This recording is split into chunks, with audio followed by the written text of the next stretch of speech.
الحمد لله نحمده ونستعينه ونستغفره ونؤمن به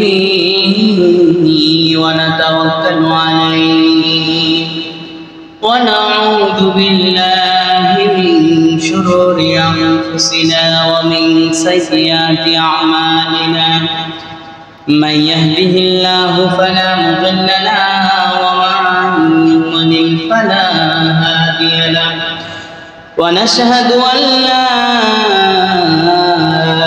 إله إلا الله وحده لا شريك له ونشهد أن سيدنا وحبيبنا ومولانا محمدا عبده ورسوله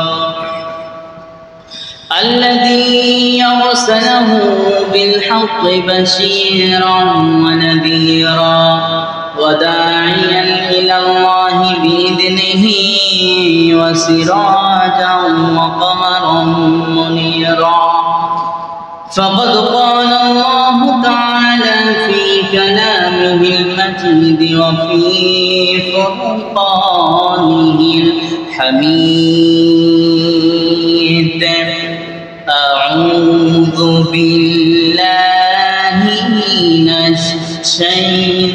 الشيطان الرجيم بسم الله الرحمن الرحيم إذا جاء نصر الله والفتح ورأيت الناس يدخلون في دين الله أفواجا فسبح بحمد ربك واستغفر إنه كان توابا وقال تعالى إن الله وملائكته يصلون على النبي يا أيها الذين آمنوا صلوا عليه وسلموا تسليما اللهم صل على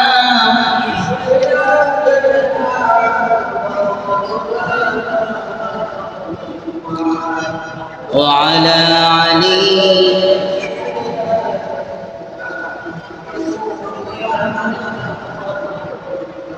সবাই দরুদ ইব্রাহিম পড়ুন اللهم صل على محمد وعلى آل محمد كما صليت على إبراهيم وعلى آل إبراهيم إنك حميد مجيد اللهم بارك على محمد وعلى آل محمد كما باركت على إبراهيم وعلى آل إبراهيم إنك حميد مجيد الحمد لله সমস্ত প্রশংসা সেই মহান রব্বুল আলামিনের দরবারে যিনি আমাদেরকে সপ্তাহের অন্যতম দিন পবিত্র জুমার দিন সালাতুল জুমা আদায় করার জন্য বাইতুল শাফা জামে মসজিদের মধ্যে নিয়ে এসে আমাদেরকে একত্রিত করলেন। এজন্য খুশি হয়ে সেই মনিবের দরবারে শুকরিয়া জ্ঞাপন করছি। সকলে বলছি আলহামদুলিল্লাহ। লক্ষ কোটি দুরূদ সালাম পেশ করছি নবী মুকাররম সাইয়্যিদিনা নবিয়্যিনা জনাব মুহাম্মদুর রাসূলুল্লাহ। সকলে বলছি সাল্লাল্লাহু আলাইহি ওয়াসাল্লাম। সম্মানিত উপস্থিতি, প্রতি সপ্তাহে নেই এই সপ্তাহেও আমি আপনাদের সামনে কোরআনুল কারীম থেকে কোরআনুল কারীমের 110 নম্বর সূরা সূরাতুল আন-নাসর। কোন সূরা? সূরাতুল আন-নাসর। কোরআন শরীফের মধ্যে যতগুলো ছোট সূরা আছে তার মধ্যে অন্যতম একটি সূরা সূরাতুল আন-নাসর। কোরআনের মধ্যে কিছু কিছু সূরা আছে এমন যে সূরাগুলো সাধারণত আমাদেরকে মুখে মুখে না শিখালেও আমাদের মুখস্থ, তাই কি না? এমনও কিছু সূরা আছে যে সূরাগুলো আমরা কবে শিখেছি আমরা নিজেরাও জানি। ওই মনে করেন ছোটকাল থেকে বাবার হাত ধরে দাদার হাত ধরে মসজিদে এসে হুজুর সামনে তেলাওয়াত করেছে, ওটা শুনতে শুনতে কবে যে মুখস্থ করে ফেলে আমরা নিজেরাই জানি। এই যে হাসরের শেষ দিন আয়াত, এটা তো অনেক বড় না, কিন্তু কবেই যে আমার মুখস্থ হয়ে গেছে এটা আলাদা করে পড়তে হয়। ওই শুনতে শুনতে পড়তে পড়তে মুখস্থ হয়ে যায়। সূরা ফাতিহা শুনতে শুনতে মুখস্থ হয়ে যায়। সূরা ইখলাস, সূরা কাউসার, এগুলোকে আমাদের শিখাতে হয়েছে আলাদা, শিখাতে হয় না। আমরা কবে এগুলো মুখস্থ করি? ঠিক তেমনই কোরআনুল কারীমের মধ্যে ছোট সূরার মধ্যে এটা একটি সূরা যে সূরা সাধারণত মুখস্থ করার প্রয়োজন হয় না, শুনতে শুনতে মুখস্থ। সম্মানিত উপস্থিতি, আমি যে সূরা থেকে আপনাদের সামনে কথা বলছি এটা এমন একটি সূরা বিশ্বনবীর জীবনীতে সর্বশেষ পরিপূর্ণ সূরা যেটা নাযিল হয়েছিল সেটা হচ্ছে সূরাতুল নাস। ভালো করে বুঝবেন, বিশ্বনবীর জীবনীতে কোরআনুল কারীমের হাজার হাজার আয়াত বিশ্বনবীর উপর নাযিল হয়েছে, কিন্তু পরিপূর্ণ সূরা সর্বশেষ সূরা হিসেবে যেটা নাযিল হয়েছিল সেটা হচ্ছে সূরাতুল নাস। এবং পরিপূর্ণ সূরা সর্বপ্রথম যেটা নাযিল হয়েছিল সেটা হচ্ছে সূরাতুল ফাতিহা। কোন সূরা? বিশ্বনবীর উপর সর্বপ্রথম পুরোপুরি সূরা নাযিল হয়েছিল সূরা ফাতিহা এবং সর্বশেষ সূরা আন-নাস। ফাতিহা দিয়ে শুরু করেছিলেন এবং শেষে এসে সূরা নাসর দিয়ে আল্লাহ কি করলেন? পরিপূর্ণ সূরা তার উপর নাযিল করলেন। এছাড়া অন্যান্য সময় বিশ্বনবীর কাছে যখন যেটা প্রয়োজন, মক্কা মদিনা ঘুমাতে যাওয়া, আপনার বিশ্রাম করতে যাওয়া, যেখানে যায় ইবাদত করতে যায়, নামাজে যায়, যেখানে যেভাবে আল্লাহ কি করেছে আয়াত, নির্দিষ্ট আয়াত তার উপর অবতীর্ণ করেছে। কোরআনুল কারীমের মধ্যে বিশ্বনবীর উপরে সর্বপ্রথম কয়টি আয়াত নাযিল হয়েছিল বলেন তো? 5টি। কয়টি? 5টি। কোন সূরা? সূরাতুল আলাক। ইকরা বিসমি রাব্বিকাল্লাযী খালাক খালাকাল ইনসানা মিন আলাক ইকরা ওয়া রাব্বুকাল আকরাম আল্লাযী আল্লামা বিল কলাম আল্লামাল ইনসানা মা লাম ইয়ালাম। এই 5টি আয়াত দিয়ে সর্বপ্রথম বিশ্বনবীর কাছে কোরআনুল কারীম আল্লাহ কি করলেন? নাযিল শুরু করলেন। এবং সর্বপ্রথম তাহলে কোন সূরা পরিপূর্ণ নাযিল হয়েছে বিশ্বনবীর উপর বলেন তো? সূরা ফাতিহা। আর সর্বশেষ সূরাতুল নাস। এই সূরাটা নাযিল হয়েছিল মদিনায়। কোথায়? মদিনায়। এই সূরার আয়াত সংখ্যা 3টি, রুকু সংখ্যা 1। এই সূরা দিয়া আল্লাহ পাক রব্বুল আলামিন বিশ্বনবীকে বিশাল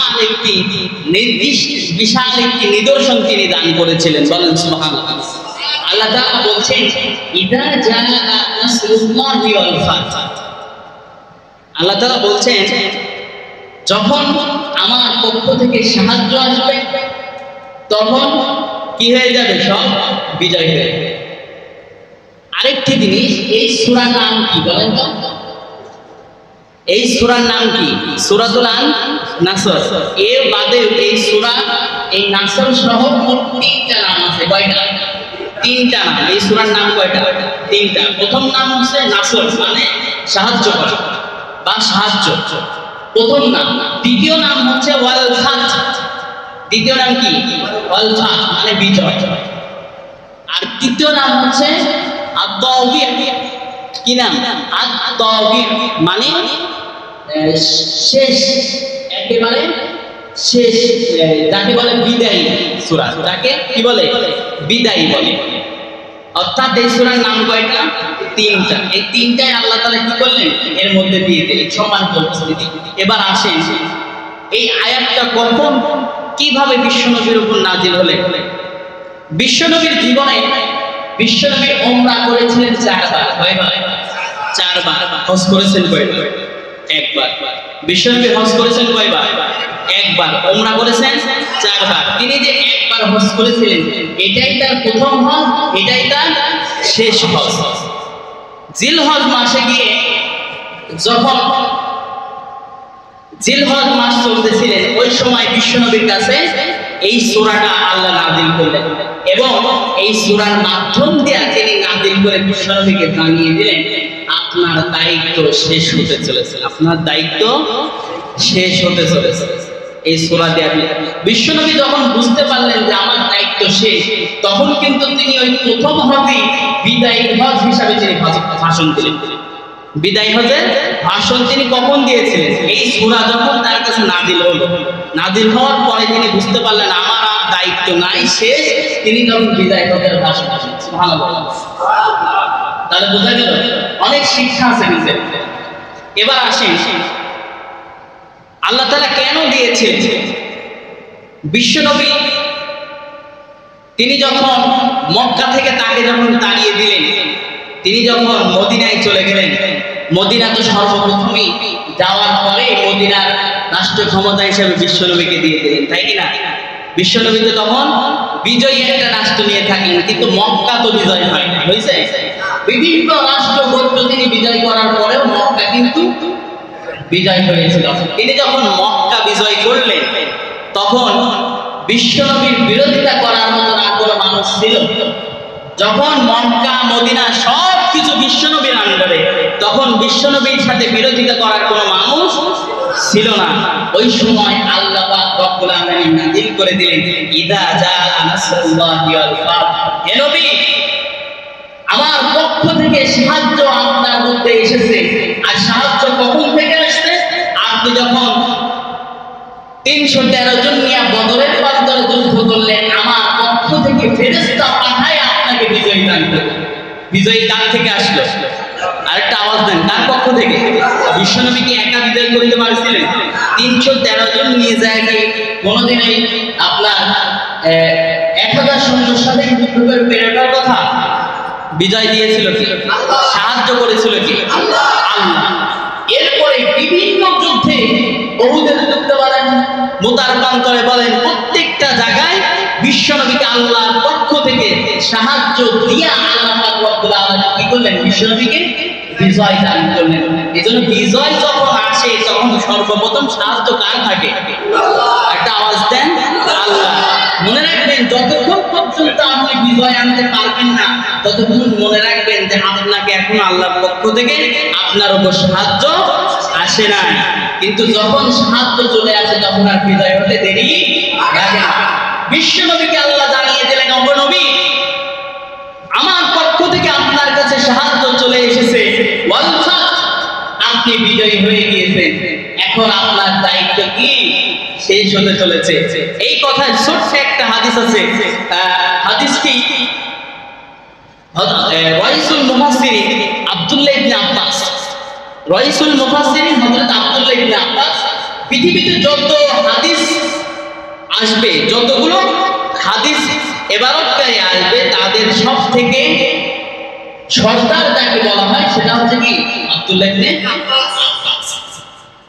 এই আব্দুল্লাহ ইবনে আব্বাসের জীবনে তিনি উল্লেখ করেছেন হাদিসের মধ্যে, তিনি বলতেছেন আমি ছোটবেলা থেকে বিশ্বনবীর সাথে, বিশ্বনবী জিহাদে গেলে আমাকে নিয়ে যেতেন, আমি জিহাদ করতাম। বিশ্বনবী যখন চলে গেলেন, ওমরের সময় সব রকম আপনার সিনিয়রদের নিয়ে যদি তিনি আলোচনা করেন, ওমর ওই সিনিয়রদের আলোচনার মধ্যে ওই ছোট্ট আব্দুল্লাহ ইবনে আব্বাসকে নিয়ে বলেন তো দেখি, 20 জন 50 জন সিনিয়র মানুষের মধ্যে একটা বাচ্চাকে নিয়ে বসায় রাখলে একটু বিব্রত বোধ হয় কি হয়? হয় না? যে আমাদের সিনিয়রদের মধ্যে বাচ্চা মানুষ কি করবে? এরকম তো হয়। হযরত ওমর তিনি চিন্তা করলেন মানুষ বসে থাকা সাহাবীদের মধ্যে কেমন যেন একটু বিব্রতি বোধ হচ্ছে। একজন বলেই ফেলল, খলিফা আমরা সিনিয়ররা এখানে বসে কথা বলতেছি, এর মধ্যে এই ছোট্ট বালক কি কামে রয়েছে, কিসের জন্য রয়েছে? এই কথা যখন বললেন, ওমর বলতেছিলেন আপনাদের মুখের দিকে তাকিয়ে আমি বুঝেছি আপনারা কেন বক্তব্য দিচ্ছেন। আপনারা এখানে সিনিয়র হতে পারেন, কিন্তু আব্দুল্লাহ ইবনে আব্বাসের মতন বুদ্ধিমত্তা আপনাদের হয় না। সুবহানাল্লাহ বলেন। আপনারা সিনিয়র হতে পারেন, কিন্তু আব্দুল্লাহ ইবনে আব্বাসের মতন জ্ঞান আপনাদের নাই। যদি চুল দাড়ি পাকা দিয়ে যদি জ্ঞান হতো, তাহলে ভেড়া তো হওয়ার পর থেকে তার শরীরে পাকালো, তাই কিনা? ওর মতন বুদ্ধিকারক হতো। যদি মনে করতেন যে হায়াত দিয়ে যে বয়সে সব থেকে বেশি বড় তার বুদ্ধিটা বেশি হওয়া লাগবে।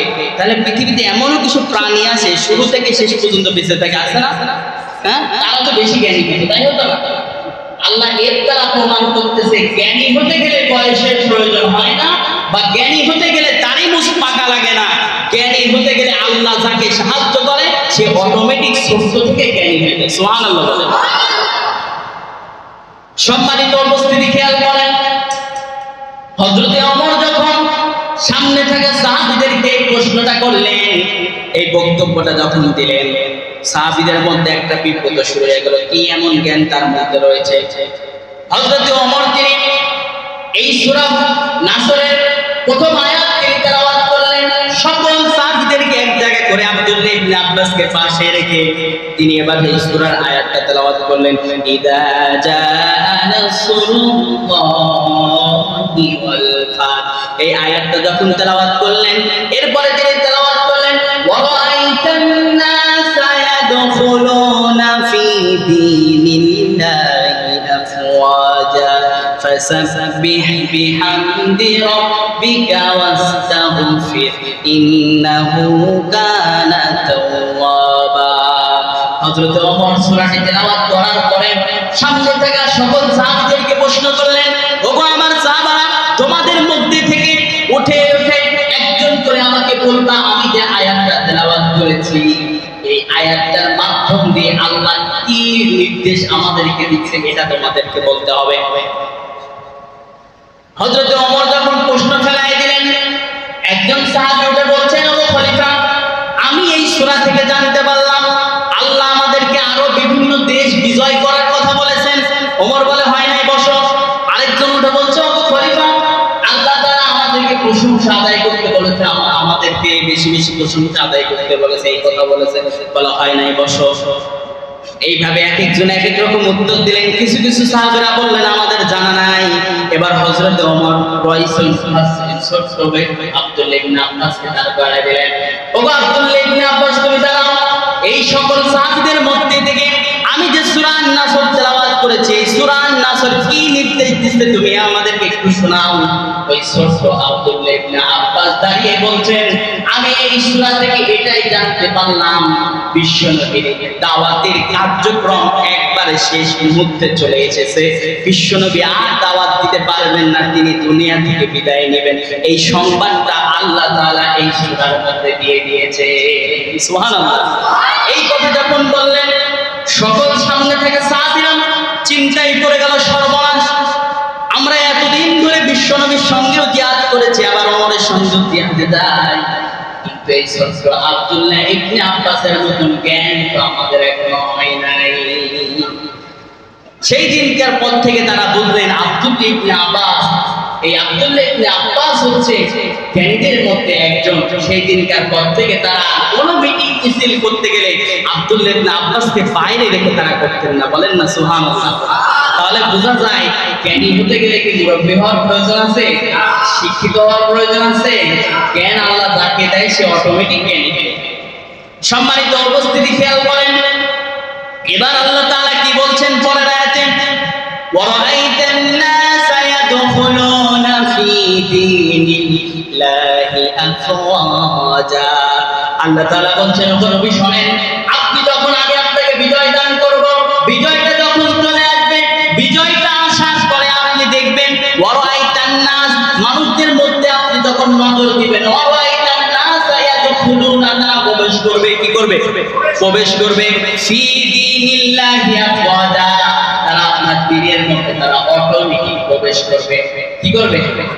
আপনার দ্বীনের মধ্যে, ফি দীনিল্লাহ, আল্লাহর দ্বীনের মধ্যে তারা অটোমেটিক প্রবেশ করবে। তাদের কাছে দাওয়াত দেওয়া লাগবে না, তাদের কাছে যাওয়া লাগবে না, ঘোরাফেরা করা লাগবে না, কিচ্ছু করা লাগবে না। আপনি যখন আপনাকে আমি বিজয় দিব, অটোমেটিক ওই মানুষগুলো দলে দলে ইসলামের দিকে ধাবিত হবে। যার কারণে পাওয়া যায় বিশ্বনবী যখন মক্কা বিজয় করার আগে হাতে গোনা কিছু কিছু মানুষ ইসলাম ধর্ম গ্রহণ করতে, কিন্তু যেই দিন মক্কা বিজয় হলে ওই দিন সাহাবীরা বলতেছেন এমনও নজির আছে যে একটা একটা গোত্র পুরা মানুষ বিশ্বনবীর কাছে এসে বলছেন আমরা বায়াত গ্রহণ করব। সুবহানাল্লাহ বলবেন। মানে একটা গোত্রের মানুষ সবাই এসে বলছেন আমরা ইসলাম ধর্ম গ্রহণ করব। বলেন তো তাদের কাছে কি দাওয়াত নিয়ে যেতে হয়েছিল? সাহায্য যখন আল্লাহর পক্ষ থেকে আসলেন, মানুষ এমনিতেই অটোমেটিক কি করতেছে? দিনের মধ্যে প্রবেশ করতেছে। এটা কথা কার? আল্লাহ। এরপরে আল্লাহ তাআলা কি বলছেন দেখেন, ফাসাব্বিহ বিহামদি রাব্বিকা ওয়াস্তাগফির ইন্নাহু কানা তাওয়াবা। ও নবী, আপনি যখন দেখবেন মানুষ তো দলে দলে দিনের মধ্যে ইসলামের মধ্যে প্রবেশ করবে, এই সময় আপনি কি করবেন? ফাসাব্বিহ বিহামদি রাব্বিকা ওয়াস্তাগফির, আপনি আপনার রবের তাসবিহ পাঠ করবেন এবং তার কাছে আপনি ক্ষমা চাইবেন। কি করবেন? আপনি আপনার রবের তাসবিহ পাঠ করবেন এবং তার কাছে ক্ষমা চাইবেন। একবার আল্লাহ বলছেন তোমরা আমার কাছে তাসবিহ করো, প্রশংসা বর্ণনা করো, পবিত্রতা বর্ণনা করো। আবার আল্লাহ বলছেন আমার কাছে তওবা করো। তওবা করার কথা কেন বললেন? আমরা যদি দিনের মধ্যে প্রবেশ করেই ফেলি তাহলে তওবার কেন প্রয়োজন? আল্লাহ তাআলা এখানে প্রয়োজন এই জন্যই বোঝাচ্ছে, তুমি তো ইসলামের মধ্যে আসলে পরে তোমার আগের জীবনে তুমি যে ভুলগুলো করেছিলে এর জন্য ক্ষমা তো তুমি চাও নাই, এর জন্য মাফ তো চাওয়ার সুযোগ তুমি একবার আল্লাহর কাছে পাও নাই। আজকে ইসলামের মধ্যে আসলে আমি আল্লাহকে স্মরণ করার ক্ষমা চাও। ইন্নাহু কানা তাওয়াবা, নিশ্চয় আমি আল্লাহ তওবা কবুল করে নিব। তোমরা কি করো? এবার প্রশংসা সহিত আমি আল্লাহর দিকে আসলে আমি আল্লাহর কাছে ক্ষমা চাই, নিশ্চয় আমি আল্লাহ তওবা কবুল করে নিব। সম্মানিত উপস্থিতি, এই সূরা আন-নাসরের মধ্যে অসংখ্য শিক্ষা রয়েছে। সূরা আন-নাসরের মধ্যে অসংখ্য শিক্ষার কথা আল্লাহ বলেছেন, অসংখ্য বিজয়ের কথা আল্লাহ বলেছেন। বিজয় করলে মানুষ কি করবে এই সব কিছু কথা কি আল্লাহ এর মধ্যে দিয়ে দিয়েছেন। এর মধ্যে অলরেডি আমরা পেয়েছি বিজয় যখন আসবে তখন আল্লাহ কি করতে হবে? প্রশংসা বা পবিত্রতা বর্ণনা করতে হবে এবং আল্লাহর কাছে কি করতে হবে? ক্ষমা চাইতে হবে। এগুলো তো আমরা করতে পারবো না? সূরা নাসর কিন্তু বিজয়ের সূরা। সূরা নাসর কিসের সূরা? বিজয়ের সূরা। যদি বলেন না আমরা বিজয়ে বান একাত করে নিয়ে আসছি বা 34 নিয়ে আসছি, না, বিজয় ওই সময়ই আল্লাহর ঘোষণা। সুবহানাল্লাহ বলবেন। এই বিজয়ের বিষয়ে আলোচনা আল্লাহ ওই সময়ই করেছে যে সময় বিজ্ঞানের আজ থেকে কয়েক বছর আগে তারা গবেষণা করতেছিলেন যে বিষয়টা আসে, মানুষ বিজয় আসলে এই কাজগুলো করে, এই বিজয়গুলো মূলত কই থেকে আসে। একজন খ্রিস্টান বিজ্ঞানী তিনি মুসলমানদের ধর্মীয় একটি অনুষ্ঠানে গেলেন, যাওয়ার পরে সেই জায়গার যিনি ইমাম ছিলেন তিনি এখানে তেলাওয়াত করতেছিলেন এই সূরা আন-নাসর। তিনি সূরা আন-নাসর যখন তেলাওয়াত করতেছিলেন তখন ওই বিজ্ঞানী হুজুরকে থামাই দিয়ে বলছেন, হুজুর আপনি এই সূরা কোথায় পেলেন? বলেন আমাদের ধর্মীয় গ্রন্থ কোরআনে পেয়েছি। বলে না, আমি তো দেখেছি এটা বিজয়ের কথা বলতেছে। বলে হ্যাঁ, এই বিজয়টা আল্লাহ 1400 বছর আগে দিয়েছে। সুবহানাল্লাহ। বিজয়টা আল্লাহ কত বছর আগে দিয়েছে? ওই যে কথা আছে, স্বাধীনতা পাওয়ার থেকে রক্ষা করা কঠিন, তাই কি না? স্বাধীনতা পাওয়া যেমন, কিন্তু এটাকে রক্ষা করা কি কঠিন। ওই সময় থেকে বিশ্বনবী স্বাধীনতা বারবার আনলেন, কিন্তু আমরা মুসলমান রক্ষা করতে পারিনি। ওই যে দেখছেন না, জিহাদের ময়দানে গিয়ে যখন দেখলো যে আমরা বিজয় হওয়ার কাছাকাছি, তখন গনিমত নিয়ে মারামারি শুরু করল। তাই হলো না? গনিমতের মান নিয়ে সব এদিকে ছুটাছুটি শুরু করলেন। আল্লাহ তৎক্ষণে বিজয় থেকে কিন্তু আবার অবিজয়ের একটা ঘোষণা পড়ে গেছিল, তাই কিনা? হ্যাঁ, আল্লাহ আমার সাহায্য দিয়ে তাদেরকে বিজয় দান করেছিলেন। আসলে এই যে বিজয়টা কিন্তু নষ্ট কারা করতেছি? আমরা নিজেরাই করতেছি। বিজয়টা আমরা নিজেরাই নষ্ট করেছি, আমাদের এই দুই হাত। আমরা মনে করতেছি যে আমরা বিজয় পেয়েছি, হ্যাঁ সব এখন দান খুশি, তাই না? এটা হবে না। আল্লাহর শিক্ষা কি আপনাকে শিক্ষা নিতে হবে। বিজয় আল্লাহর পক্ষ থেকে আসে, তাহলে বিজয় আনার পরে আল্লাহর হুকুমই তো আপনাকে মানতে হবে, তাই কিনা? আপনি বিজয় আসার পরে আপনি চিন্তা করলেন আমি বিজয় পেয়েছি, এখন আমি যা খুশি তাই করবো, অর্থাৎ চেয়ারে আমি গিয়ারে আমি, এটা চলবে? আল্লাহ দেখেন এই বিষয়ে চেয়ার দিয়ে আল্লাহ আয়াত কি দিয়ে? চেয়ারের আয়াত শুনবেন, আয়াতুল কুরসি। কি আয়াতুল কুরসি? কুরসি মানে কি? কুরসি মানে চেয়ার। আল্লাহ চেয়ারের উপরেও কিন্তু আয়াত দিয়েছে। এমন কোন বিষয় আল্লাহ বাদ রাখে নাই। আল্লাহ বলছেন বাউদাতান, ছোট্ট মশার কথাও আমি আল্লাহ বাদ রাখি নাই। সুবহানাল্লাহ বলে। ছোট্ট একটা মশা উপমা দিতেও আমি আল্লাহ কখনো কি করি না, তার পূর্ণতা করি না। অথচ আমরা যদি বিজয় লাভ করি আমাদের ওই ছোট্টখাট্ট নেটারেও আমরা ভুলে যাই, তাই কিনা? হ্যাঁ, মাঝে মাঝে দেখা যায় কারো সাথে নিয়ে দাঁড় করাবো, আমার পাশে ওই জায়গাটা, এরকম হয় না? হচ্ছে না? কিন্তু এটা কি ঠিক? যেখানে আল্লাহ পৃথিবীর সৃষ্টি করলেন, আল্লাহ পৃথিবীর মানুষকে খাওয়াচ্ছেন, ওই আল্লাহ পৃথিবীর মানুষকে বাঁচিয়ে রেখেছেন, ওই আল্লাহ সবকিছু দিচ্ছেন, ওই আল্লাহ যেখানে কোনো কিছুর বর্ণনা দিতে তিনি দ্বিধাবোধ করেন নাই, তার পূর্ণতা করে নাই, সেখানে আমরা কেন করব? আমাদের করার দরকার আছে? আল্লাহর কাছে যদি অহংকার না হয়, আমাদের কাছে হয়, এটা কেন? তাকেও যে আল্লাহ বানিয়েছে, আমাকেও তো সেই আল্লাহই বানিয়েছে। আল্লাহ যদি ইচ্ছা করে মুহূর্তের মধ্যে বিদায় ছিনিয়ে নিতে পারে কি পারে না? এদেশে এমনও বড় লোক মানুষ ছিলেন, মুহূর্তের মধ্যে আল্লাহ গরিব বানিয়ে দিয়েছে, দেয় কি দেয় নাই? এদেশে এমনও মানুষ ছিলেন, ফকির ছিলেন, আল্লাহ তৎক্ষণিক বড় লোক বানিয়েছে, আছে না? আবার এদেশে এমনও, পৃথিবীতে এমনও ক্ষমতাসীন ব্যক্তি ছিল যাদেরকে, যারা মনে করতো আমি রব, এরকম রব দাবি করার লোক ছিল না? ফিরআউনের মতন ক্ষমতাবান ব্যক্তিকে আল্লাহ কিভাবে মানলেন? ইতিহাস ভালো করে বুঝবেন। আজ পর্যন্ত যত ক্ষমতাসীন ব্যক্তি ছিল, আল্লাহ এদেরকে দুর্বল, সব থেকে নিকৃষ্ট জিনিস দিয়ে মারছে। ভালো করে বুঝবেন, ক্ষমতাসীন যত বড়ই ক্ষমতাসীন হন, সব থেকে দুর্বল আর নিকৃষ্ট জিনিস দিয়ে আল্লাহ মারেছে। তার বাস্তব প্রমাণ আল্লাহ যখন নমরুদকে মারলেন, এই নমরুদকে মারার জন্য তার থেকে বড় বড় ক্ষমতাসীনের দরকার হয়েছিল। হ্যাঁ, আল্লাহ নমরুদকে কি দিয়ে মারলেন? মশা। এই মশা সুস্থ মশা না অসুস্থ মশা? অসুস্থ, ন্যাংরা। কি ন্যাংরা? এই অসুস্থ মশা, মশার জাতিগুলো বলতেছিলেন তোর তো ন্যাংরা জাতি, তোর দিয়ে কোনো কিছু হবে না। মশা আল্লাহর কাছে দোয়া করেছেন, আল্লাহ এমন একটা কাজ তুমি আমাকে দিয়ে করায়ও যাতে আমি এই জাতির জন্য আমি ন্যাংরা মশার একটা প্রমাণ কিছু দিতে পারি। আল্লাহ শেষ সময়ে এসে এই ন্যাংরা মশা এমন ভাবে কানের মধ্যে দিয়ে ঢুকাই দিল, কানের মধ্যে ঢুকাই যাওয়ার পরে নমরুদ এবার চিন্তা করে বাঁচবে কি করে।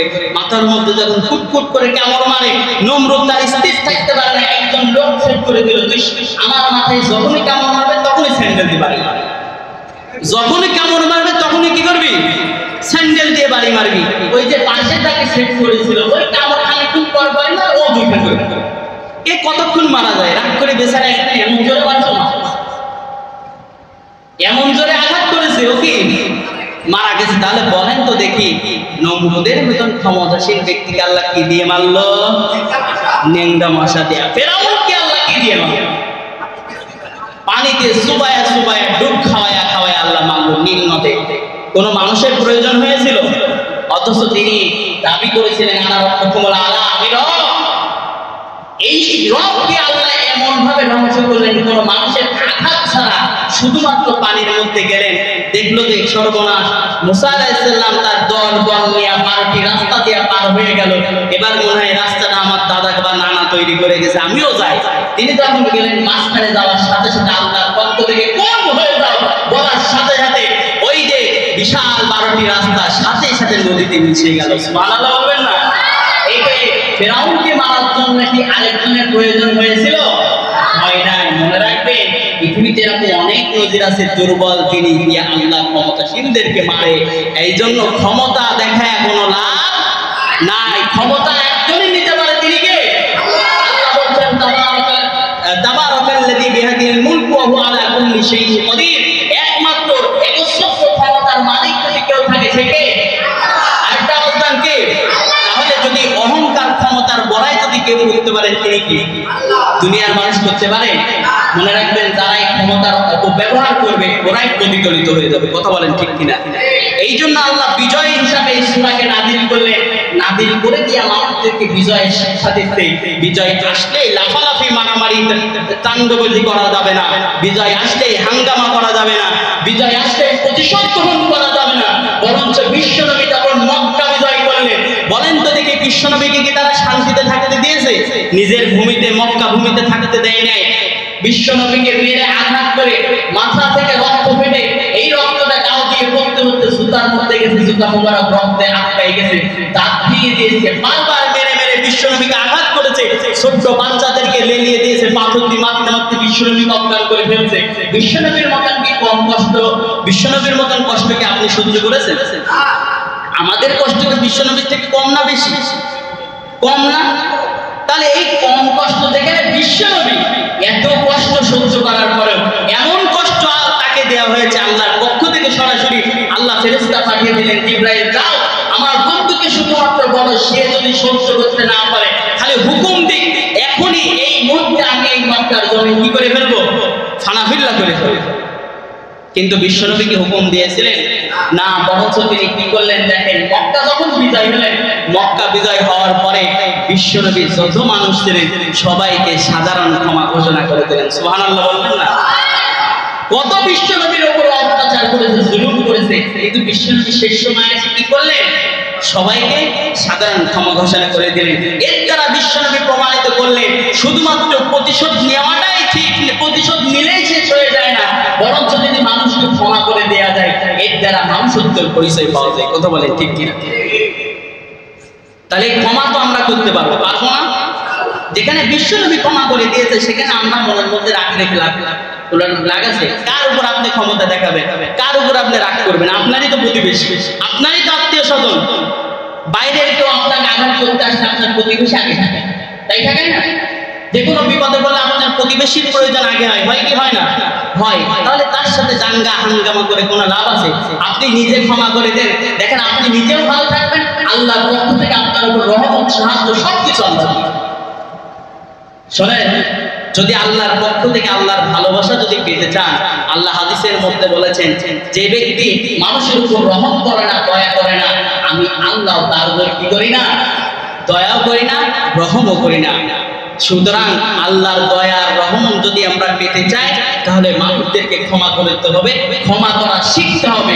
ক্ষমা করলে ভালো লাগে, ক্ষমা করাটা কি মানুষত্বের কাজ। এবং আপনি যাকে ক্ষমা করে দেবেন দেখবেন পরের বার আপনাকে কিছু বলতে হলে সে বুঝে শুনে চলবে, তাই কি না? পরের বার আপনাকে কিছু বলতে হলে বুঝে শুনে বলতে হবে, না বেচারা আমাকে ক্ষমা করে দিয়েছে। আপনি তার সাথে আপনার একটা দলাদলি হিসাবে থাকতেই পারে, মারামারি থাকতে পারে, গায়ে হাত দিয়ে বলবেন বন্ধু বা ভাই বা চাচা যা হয়েছে আল্লাহর রাস্তায় আপনাকে ক্ষমা করে দিলাম, আপনিও আমাকে ক্ষমা করে দেন, এবং দুইজনই দোয়া করে আমরা একই প্রতিবেশীর মানুষ। এরকম করতে পারবো না? পারবো না? বলেন না ইনশাআল্লাহ? আল্লাহ আমাদের সকলকে এই কথার উপরে আমল করার তৌফিক দান করুন, বলেন আমিন। সম্মানিত উপস্থিতি, এই সূরা নাসরের শিক্ষা আছে, শিক্ষাটা নিয়ে যান। সূরা নাসরের শিক্ষা হচ্ছে আল্লাহ তাআলা প্রথমত বিজয় দান করে দুই শ্রেণীকে। কয় শ্রেণীকে? ভালো করে বুঝবেন, শিক্ষা তো এর মধ্যে মেলা কয়টা দিয়ে দিয়েছে অলরেডি। এরপরেও সেই শিক্ষা হচ্ছে আল্লাহ দুই শ্রেণীকে বিজয় দান করে। প্রথম নাম্বার আল্লাহ তাদেরকে বিজয় দান করে, এরা হচ্ছে প্রথম নাম্বার বিজয় দান করে আল্লাহ নবীদেরকে। তাদেরকে নবীদেরকে আল্লাহ বিজয় দান করে। আর দুই নাম্বার বিজয় দান করে ইমানদারদেরকে। তাদেরকে ইমানদারদেরকে সাময়িক কষ্ট দিয়া, জুলুম দিয়া, নির্যাতন দেওয়ার পরে আল্লাহ তাআলা ইমানদারদেরকে শেষ বিজয়টা দিয়ে দিয়ে, তাই কি না? তাহলে বিজয় দান করে কয় শ্রেণীর মানুষকে? দুই শ্রেণীর মানুষকে, একটা নবীদের আর একটা ইমানদারদের। এবার আসে এই বিজয় যখন আসে তখন আমাদের বিজয় আসলে চারটি কাজ করবে। কয়টি? বিজয় আসলে কাজ হচ্ছে চারটা। প্রথম নম্বরে আপনাকে মনে মনে বিশ্বাস রাখতে হবে বিজয় শুধুমাত্র একমাত্র আল্লাহর পক্ষ থেকে আসে। শুধুমাত্র একমাত্র বিজয় কার পক্ষ থেকে আসে? আল্লাহর পক্ষ থেকে আসে। দুই নম্বর, যারা এই বিজয় আনার জন্য রক্ত দিয়া, নিজের শরীরের রক্ত দিয়া এই সবুজ ঘাসকে লাল করে ফেলেছিল তাদেরকে স্মরণ করতে হবে। কি করতে হবে? তাদেরকে স্মরণ করতে হবে। আমার দেশের অসংখ্য মানুষ আমরা শুনেছি 52-71-এর কাহিনী, কিন্তু 24-এর ইতিহাস তো সরাসরি দেখেছি, তাই কিনা? কত শহীদ আমাদের পাবনাতে, কতজন শহীদ হলেন, তাদের রক্তকে বৃথা গেছে, আল্লাহ কবুল করে নিয়েছে। তাদেরকে আমরা ভুলবো না, আপনারাও ভুলবেন না। তাদের জন্য তাদেরকে কি করতে হবে? মনে রাখতে হবে। এটা হচ্ছে দুই নাম্বার কাজ। তিন নাম্বার, বেশি বেশি তাদের জন্য দোয়া করতে হবে। কি করতে হবে? বেশি বেশি তাদের জন্য দোয়া করতে হবে। চার নাম্বার হচ্ছে বেশি বেশি ইস্তিগফার করতে হবে। ওই যে বললাম আল্লাহ তাআলা বলেন ফাসাব্বিহ বিহামদি রাব্বিকা ওয়াস্তাগফির, আল্লাহর প্রশংসা বর্ণনা করতে হবে এবং বেশি বেশি আল্লাহর কাছে ইস্তেগফার করতে হবে, তওবা করতে হবে। আল্লাহ ভুল ভ্রান্তিগুলো ক্ষমা করে দিয়ে সুন্দর একটি সমাজ তিনি আমাদেরকে দান করুন। সকলে বলেন আমিন। সম্মানিত উপস্থিতি, আসুন না আমরা ইসলামের আলোয় আলোকিত হয়ে ইসলামের ছায়াতলে এসে আমাদের এই ইসলামটাকে আমরা আরো সুন্দর করে মানুষের মধ্যে প্রচার করতে পারি। বিশ্ব থেকে বিশ্বস্তর হতে আমাদের এই ইসলামের আলো যেন জ্বলতে পারে, বাংলাদেশের ইসলামিক পতাকা যেন উত্তীর্ণ হতে পারে, সেই সোনালী দিন আল্লাহ আমাদেরকে দান করুন। সকলে বলেন আমি। এই দিনে আপনাদেরকেও স্বাগত। আপনারাও আসুন ইসলামের মধ্যে। ইসলামটা কি আপনারা জানুন, ইসলাম মানুষদেরকে কি শিক্ষা দেয় এটা আপনারা জানুন, ইসলামের মূল নীতির মধ্যে আপনারা ঢুকে যান। আল্লাহ প্রথমে আমাকে আমল করার তৌফিক দান করুন, এরপরে আপনাদেরকে আমল করার তৌফিক দান করুন। ওয়া মা আলাইনা ইল্লাল বালাগ।